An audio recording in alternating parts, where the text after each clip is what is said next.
Bonjour à tous, Denis Lalemière pour Cinémaniacs. J'arrive tout juste du visionnement de presse pour Fantastic Four First Steps. Je commence en remerciant les gens de Walt Disney Film Québec de m'avoir reçu pour ce visionnement. Et merci à Marvel Studios d'avoir dépassé mes attentes pour ce film-là. C'est le premier film où l'on voit la famille des Quatre Fantastiques à venir dans l'univers du Marvel Cinematic Universe, le MCU, l'univers cinématographique de Marvel, c'est préféré en français.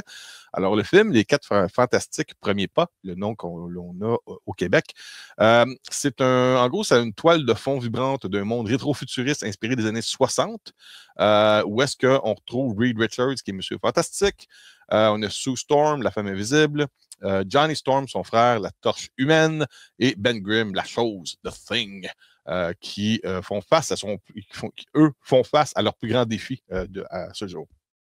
Le film, en passant, euh, ça dépend de l'âge que vous avez, ça dépend de vos attentes. Mais moi, qui a grandi avec les comics, de Marvel Comics, des 4 Fantastiques, je connais quand même beaucoup le lore de cet univers-là, parce que tu peux acheter toutes sortes de Marvel Comics ou de DC ou quoi que ce soit d'autre, mais lorsque tu collectionnes les Marvel, certains titres vont plus t'attirer que d'autres, et les 4 Fantastiques en faisaient partie. J'ai adoré les X-Men, les Spider-Man et les 4 Fantastiques, plus que les personnages qui font partie du corps des Avengers en tant que tel. Surprenamment, j'adore quand même les films de ces personnages-là. Donc, il y a déjà eu d'autres interprétations précédentes des Quatre Fantastiques que j'ai pu regarder avant d'aller voir First Steps pour me remettre au goût du jour. Je peux vous dire, ça a évolué énormément. Dans ce film-là, en gros, l'histoire est assez pas simple, puisqu'elle n'est quand même pas facile à voir où tu t'en vas là-dedans.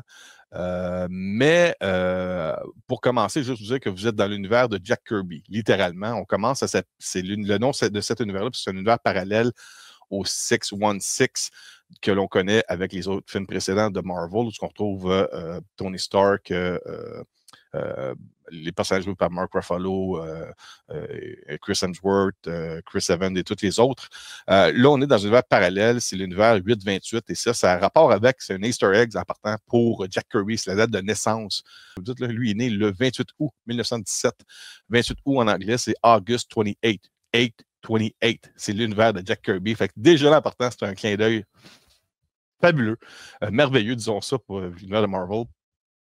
Le film est réalisé par Matt Shackman, produit par Kevin Feige. Et il y a la musique qui est envoûtante, vraiment fait partie. C'est comme un personnage dans le film, la musique. Quand je dis un personnage, c'est un peu comme une foule lorsque vous allez voir un événement sportif de Michael Giacchino. C'est vraiment, vraiment parfait. Ça fait longtemps que je n'avais pas entendu une trame sonore qui ressortait autant du film, qui accompagnait autant bien l'aventure des personnages principaux dans le film. Là-dedans, vous allez retrouver Pedro Pascal, il y a Vanessa Kirby, Joseph Quinn, Eben Moss Backrack.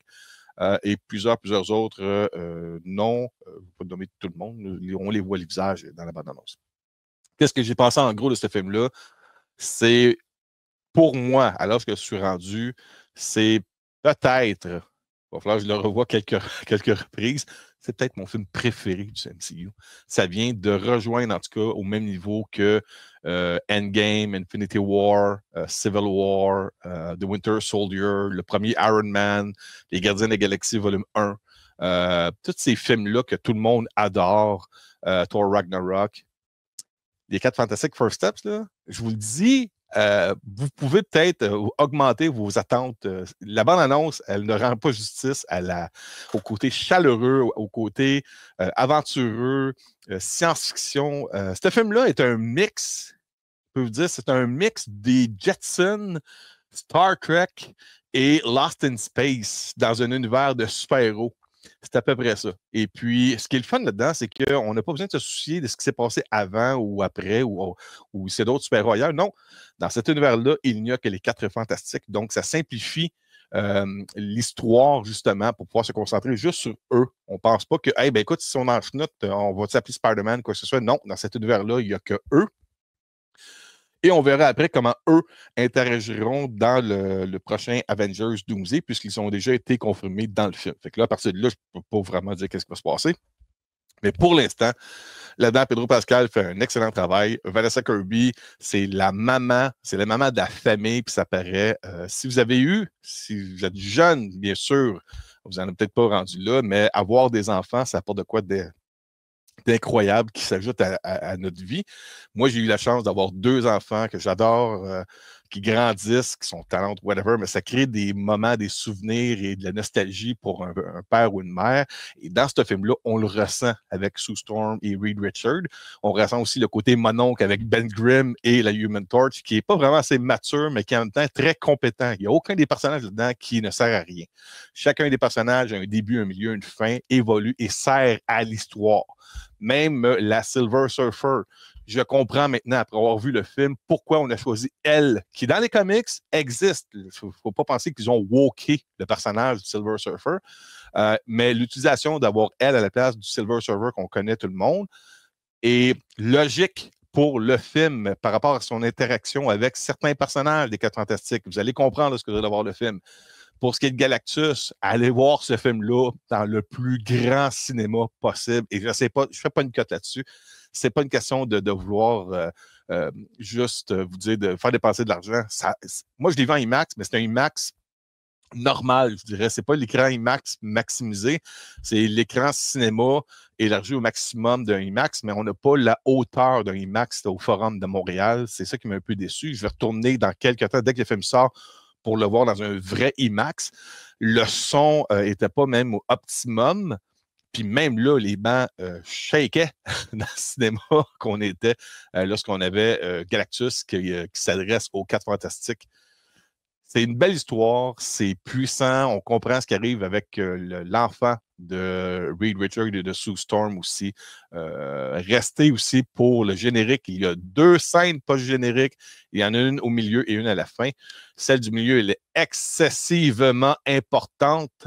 Et celle de la fin, c'est un côté comique rétro et ça nous amène de l'information visuelle à ce qui est mentionné durant le film. Lorsque vous le verrez, vous allez comprendre. C'est plus comique qu'autre chose, mais c'est de bon goût là-dedans. C'est pas de mauvais goût. C'est pas d'affaire qui sert à rien. C'est plus pour vous amener peut-être. Hey, dans le film, on a parlé de ça, là. C'est ça qu'on parlait. C'est à peu près ça. Donc, si je vous recommande d'aller voir les 4 Fantastiques premiers pas, Fantastic Four First Steps, allez-y, savoir, revoir, revoir ce film-là. Ce film-là, je vais aller le voir facilement 3, 4, 5 fois au cinéma. Est-ce que je overhype l'anticipation? Sûrement, mais c'est vraiment venu me chercher. Je pense que c'est.